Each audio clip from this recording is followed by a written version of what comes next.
Why is texture so important? Hello everybody, my name is Mark Bagnoli, I'm a cinematographer, and today we look at the commercial where they use a lot of different lighting techniques and textures, and I will show you how you can recreate them in your next project. This is the first shot we're looking at, and we have this very cool garage scenery where this guy is doing something, planning something. And how do we set up a shot like this? First of all, when you start at a set, want to shoot something, always start with the wide shot. The wide shot what establishes most of the time the most important thing. Why do we do it like this? Because on the wide shot is the most difficult to light. And meanwhile you're doing the wide shot, you can prepare other lights and for different scenes. And then when you come closer, you just have to throw it in. So always start with the wide shot first thing you do, because it will speed up your production by a lot. So let's analyze this shot. We have a lot of practicals. We have here on the ceiling some, here on the wall,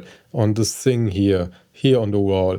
And this is also the reason why the shot looks cool. When we are in a dark scenario, you always want visual highlights. When the whole shot is just dark, so the camera sensor loves light. We love looking at lights. It glows, it gives life. We associate light with life. That's the reason we put in the dark sceneries light. It really breaks and lifts up the image in a cool way. Also, what they've done here is using two different color temperatures. We have the more neutral lights to give him the key light so that he looks pretty normal.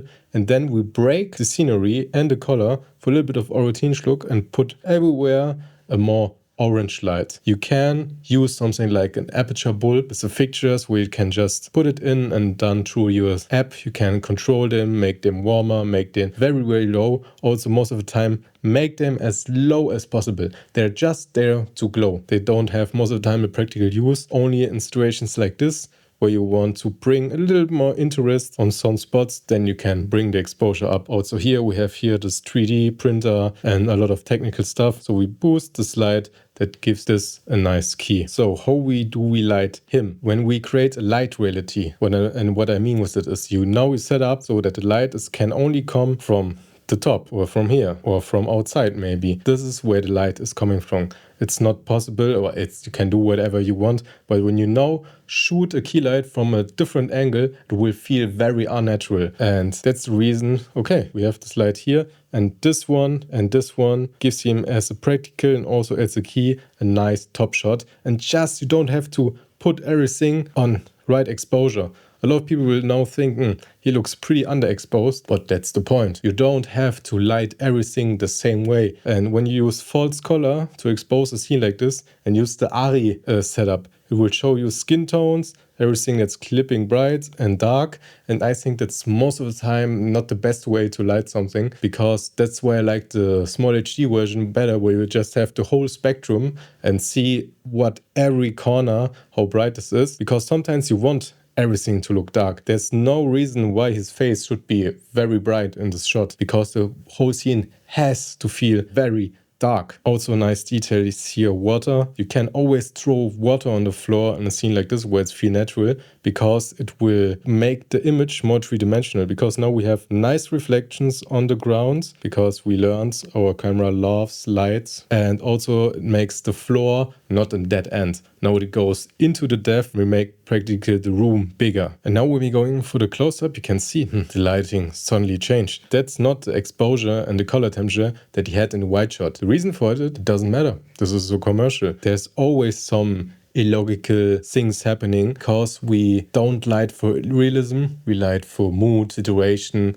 we light for telling the story. And now what's the most important part is his expression. So what do? We throw in a nice key light, and this could be everything. That could be your aperture with a light dome, and just give him, because he has the top light from before that stays, and now we just add something to make him a nice light mask, and that's done. Everything else stays the same. We keep the exposure same from before, so that there's no shift. We only change the exposure on him. But what you also can do is, as you can see, the lights here seem all a little bit too perfectly placed. And the reason for it is because there are also, when you're only in location has 4 or 5 shots or even more, it doesn't matter. You can throw your lights everywhere you want, your practicals, because even though you're on set, you don't have a clear orientation where everything stands and is, and the audience doesn't have that at all. They were never there. Also, they are looking at the people, they're following your story. So when you put this light here and the next shot it's here and the people are noticing it, your whole video commercial is so boring that people are starting to look at the background. So this is not an existent problem in my opinion. When you have this problem, everything else before that are already lost. So like I said, what I want to tell you at the end is to advance your shots, be very flexible with your practicals and move them for every shot in the right position to make everything look a lot cooler. So this is the next shot where we see a woman working on something. And how will you set up a shot like this? Also here, everything very cool color temperature. When you're not shooting raw, do this in camera. Already set, when you know this is the look we're going for, already set the mood to a cooler area. So when you're working on set, everything also feels directly more better, more realistic, and looks more like you want, like the image you want at the end. And here's also the trick: expose for your windows so that we get the maximum dynamic range, and then flag the other side of the wall completely black with negative fill so that we don't have too much bounce coming from this side back to her face. Create a little bit of contrast. And what you're also noticing is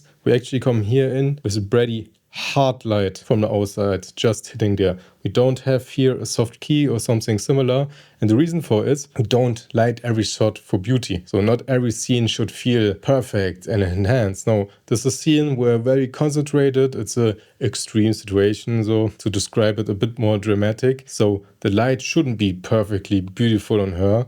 It's just the mood. It's late at night. Somehow the moon is shining into the room and it just illuminates the room a little bit and is hitting her in a hard way.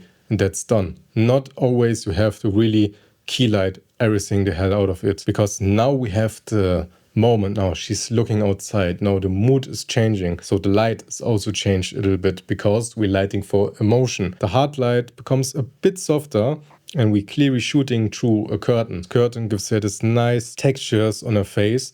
And overall, why does textures look good? Because it's light and shadow. And that's what we do as a cinematographer. Everything we do or what the camera sees is light, shadow and colors. So just so that we don't just have your flat face looking at the moon, we created with the curtain a little bit also of a story. It looks more, she's closed in, she's in a situation, she's indoor, but she sees something outside. It also tells a little bit more story than just, okay, moonlight hitting her face. Then we have this nice dancing sequence, and this in the background is just a stage light where you have a little bit of movement, but the look comes clearly just with the haze in the room. But if you closely at her, she doesn't that washed out at all. Reason for it, most of the time try to haze a little bit more in the background, not in the foreground, because you just want to fill in the atmosphere and not the whole atmosphere of the room. So because when would also haze in the front, most of the time she would also be very, very pale,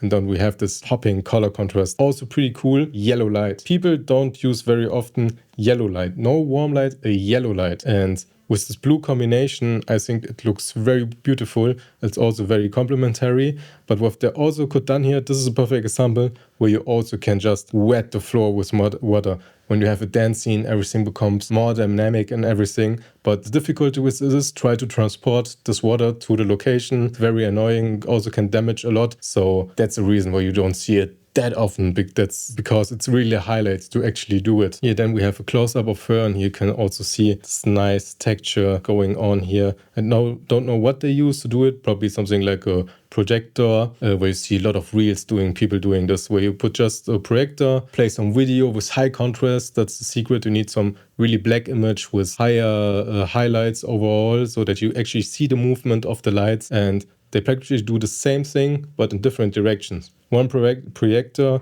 shooting on her with this very yellow color and texture, and the other projector, which is the light just shooting from the back, creating this nice voluntary light in the scenery. So if you enjoyed this video, I would really appreciate subscription from you. Check out the video description for nice discounts. My name is Marco Bagnoli, and I'll see you next time.